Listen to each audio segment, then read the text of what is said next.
Hey everybody, and welcome to another episode of Book HQ. Mary Lou, WarCross and WildCard. I really loved that book series just because, like, after I finished reading the two books, I really thought about it for a long time. Like, it left a lot to be thought about.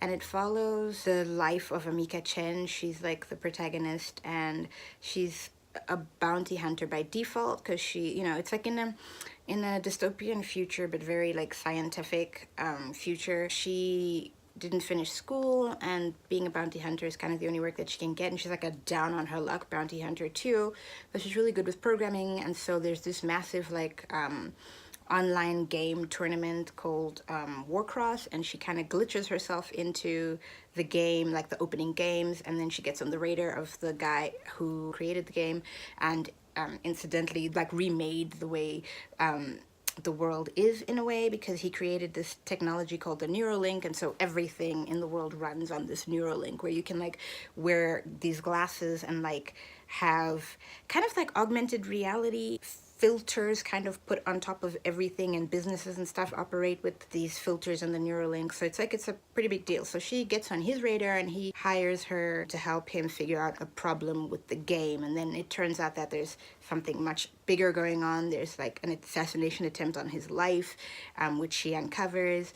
And then you discover that the assassination attempt is made by this sort of mysterious figure inside the Neuralink called Zero, because the coding that appears whenever this figure shows up is zero. There's a lot of like computer jargon in the story, but it's not so terrible that you like completely don't understand what's going on. Like I said, it's like if you kind of have an idea of how augmented reality works and coding and gaming, then it's fairly easy to envision and like just immerse yourself in the world. The owner of the technology, or the creator of the technology's name is Hideo Tanaka, and like he's very juicy, and him and Amika kind of have a romance. And then sort of in the second book, we discover more about like his history, and he used to have a little brother called Sasuke Tanaka who died, and we discover the circumstances under which he died, and how those circumstances led Hideo to create the Neuralink. And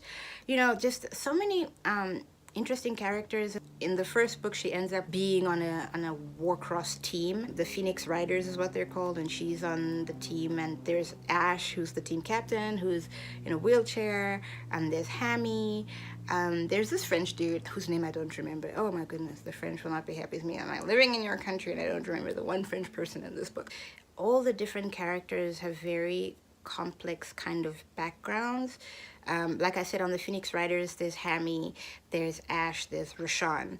And Rashawn is a shield, and Hammy is a thief. And Mika is the architect. Ash, I guess, is the team captain. I don't remember what his main strength in the game is.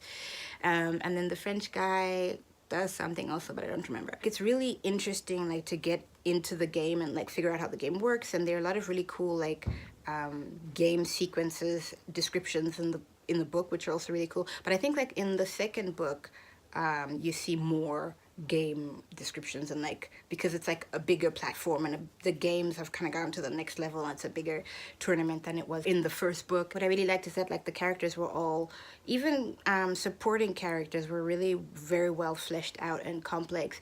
I think specifically of Rashawn's ex-boyfriend, Tremaine Blackburn, starts off as a douche. We get to know him a little bit more, and then we get to understand the romance between him and Rashawn, and the romance between Ash and Hammy. Mary Lou delves into their backgrounds, not like too much, so that it kind of feels like, why are we being told all this? So like, what does it have to do with anything? But it's very interesting to see how all her characters are kind of victims of something really awful, and how that's kind of determined where they are at in their lives now, especially Amika and like her dad, who when he died left her in a world of debt, and that's why she's struggling in life at the moment. But then like when she talks about her history with her dad, and how her dad was like an artistic person and like a fashion designer, but then her real mom just treated him just terribly and was so cruel to him, and and because of that he kind of ended up like being a gambler, like going on these gambling binges, and but he was a good father still to her. even the villains in this duology are victims of something worse, like victims of their own fear, victims of like crimes that happened to them when they were children. The ending was also very interesting because I kind of didn't feel like Hideo should have been sent to jail and like considered a criminal for what he did. But you know, at the same time, the law is the law and nobody should be above it. I totally get that, but I was not happy with that, and I was kind of also sad that not many people defended him at the trial.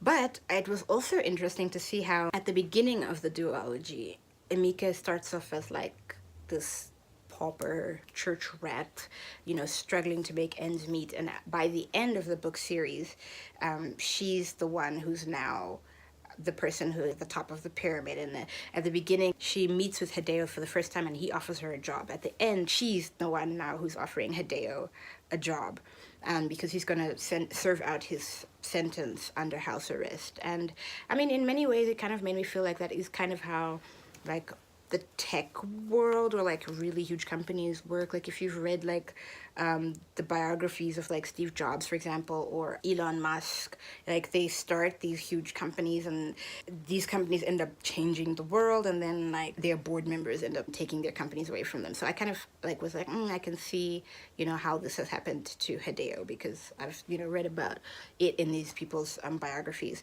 It's one story in 2 books, but it was a really, really good story. I thought about it for a long while afterwards. I've been like advocating for my sister, who's a software engineer, to read it and see like how she would interpret it and understand the story from a, you know, developer or programmer's perspective, because the book does have a lot of that in it. I really enjoyed it. It gets a double thumbs up from me. I don't know if any of you have read it before, but if you have, do let me know, because I want to know what your thoughts are. I want to know if you also felt like everyone was a victim, but also like didn't really have full agency over the course that their lives took because of this victimization. Did you like it? Did you not like it? Do leave me a comment in the comments below. Also, don't forget to subscribe if you haven't already, and click on the bell so that you can be notified when I post a new video. Thank you so much for watching, and until next time, keep reading and keep watching. Bye-bye.